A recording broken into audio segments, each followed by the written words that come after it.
In the name of God, Creator, Christ and Spirit. Amen. Chapter 9 of Matthew's Gospel holds a number of different healing stories. They come straight after Jesus' Sermon on the Mount, and they're the first healing stories in the book of Matthew. In our passage today, we hear how Jesus, walking along, sees Matthew and calls him to follow him, and that Matthew immediately obeys him.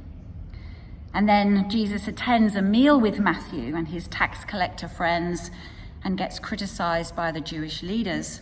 And then our lectionary jumps over the verses about old and new wineskins to two miraculous healings. First, a Jewish leader approaches Jesus. "My daughter has died," he says, "but come and lay your hand on her and she will live." The father doesn't ask Jesus to heal his daughter as he does in Mark's account of the story where the daughter is still alive, but to actually bring her back to life. This tragic death would sadly have been very common in Jesus' time, where nearly half of all children died before they reached the age of 5. This familiarity with infant mortality may well have been why some people in the crowd laughed when Jesus declares that she was not dead, but sleeping. The Father's request to Jesus is very public. He's a community leader. He is on the inside of the community with status and wealth. And we can imagine how many doctors he may well have paid to try and heal his daughter. The leader's request is a very public one, which is consistent with his social standing. The next request also fits with the social standing of the character. The woman approaches Jesus from behind and touches him secretly. Then suddenly, a woman who had been suffering from a flow of blood for 12 years came up behind him and touched the fringe of his cloak. For she was saying to herself, "If I only touch his cloak, I will be made well."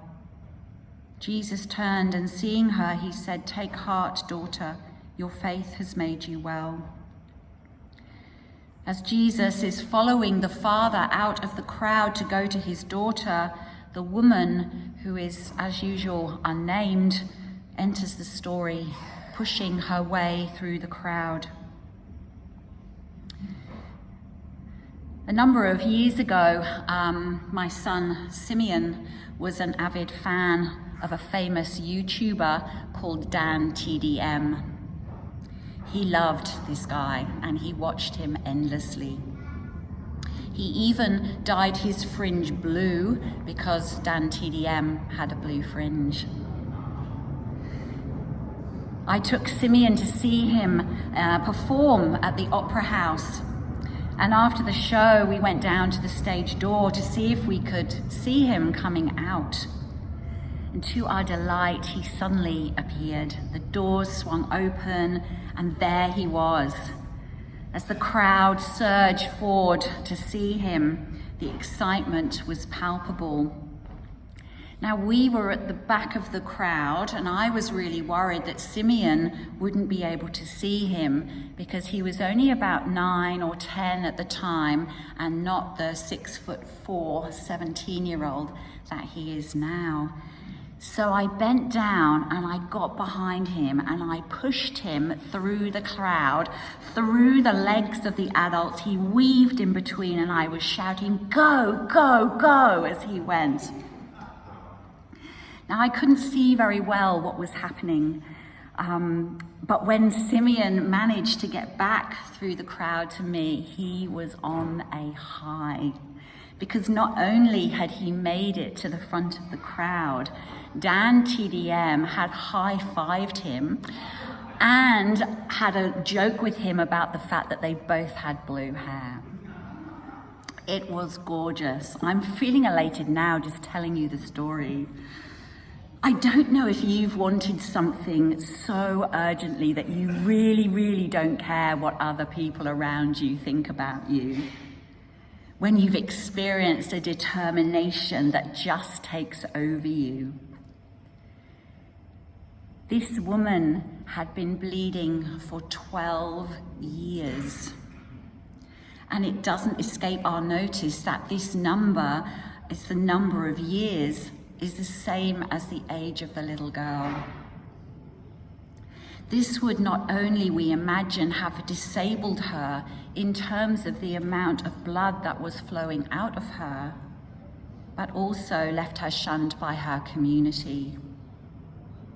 She would have been seen as ritually unclean, which means she couldn't enter the synagogue, the heart and soul of her religious community. And she couldn't touch or be touched by anyone without making them unclean too. So this woman has no community, and we can be pretty sure she had no husband and no children. The woman's very body had become a source of isolation and disgrace. She's an outcast, an embarrassment, and we can imagine lonely beyond description. In many senses, she has nothing to lose by pushing her way through the crowd and everything to gain. These people in our story today, this father and this woman, insist. They are desperate and they are determined.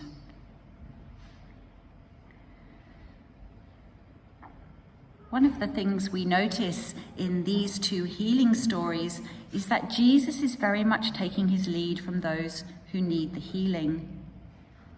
Jesus calls Matthew to follow him, yet Jesus follows Matthew and the sinners to the table. The girl's father is the one to suggest that Jesus lays his hands upon her. And Jesus eventually does touch the girl and restores her to life, but not before the bleeding woman sneaks up and touches Jesus first. It's clear that what the woman does in approaching Jesus is a stunning act of civil disobedience. She knows that she has no business polluting the crowds with her presence. She knows that she's forbidden to touch other people. And she knows that even her fingertips on Jesus' cloak will defile him. But she touches him anyway. Jesus practices the art of following and acts with mercy. He meets these desperate people right where they are at, and he gives them exactly what they need. Last Sunday, the church celebrated Trinity Sunday. And I think it's really interesting that the people who designed the lectionary put this story of the woman reaching out to touch Jesus' cloak straight after the Sunday where we look at a doctrine of the church that is probably the hardest to understand. As Dorothy L. Sayers once famously wrote, the Father incomprehensible, the Son incomprehensible, the whole thing incomprehensible. What we see in this healing story is that this woman doesn't come from a place of great knowledge and learning. She doesn't give any testament to faith. She doesn't make any proclamations of belief. She doesn't accept any doctrine. She just reaches out. Her faith is recognized in this story, and yet I wonder how much of it was faith and how much of it was just pure desperation. She just reaches out and touches Jesus. She reaches out and is raised up in response. She is made well, made whole, elevated to the level of daughter, given life and incorporated back into the community. And as we imagine this scene, we realize that this story speaks into our story, as we too face our struggles with physical health, with mental health, with grief, with loss, with loneliness, with faith itself.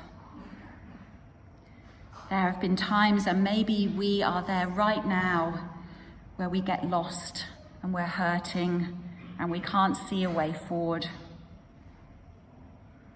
What this story encourages us to see is that faith is the act of reaching out. Simply reaching out. That's all it takes. No signing on the dotted line of a list of belief statements, no affirming the creed set out by the church, like the Apostles' Creed, the Nicene Creed, the Athanasian Creed, as important as these are to the development and identity of the church. And certainly no being able to explain the doctrine of the Trinity, because let's face it, who can? This woman reaches out in desperation. She doesn't fully understand, but she hopes, and she can do nothing but. I wonder if you are in a similar place where all you can dare to do is reach out in desperation and to reach out in hope.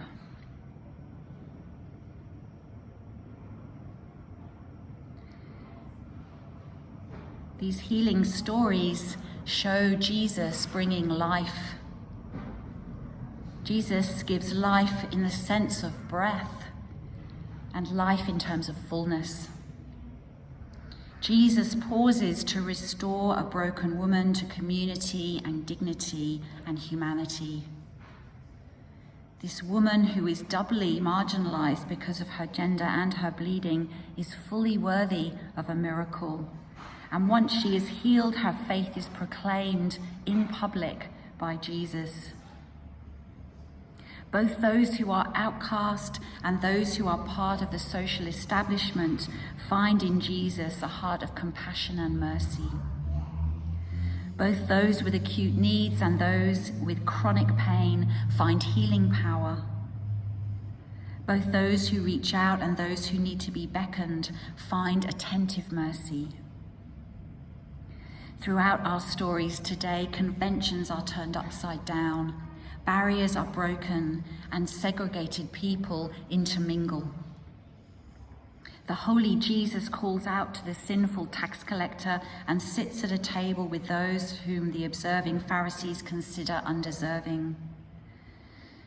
A leader of the synagogue throws aside protocol when he bows down before an unorthodox rabbi.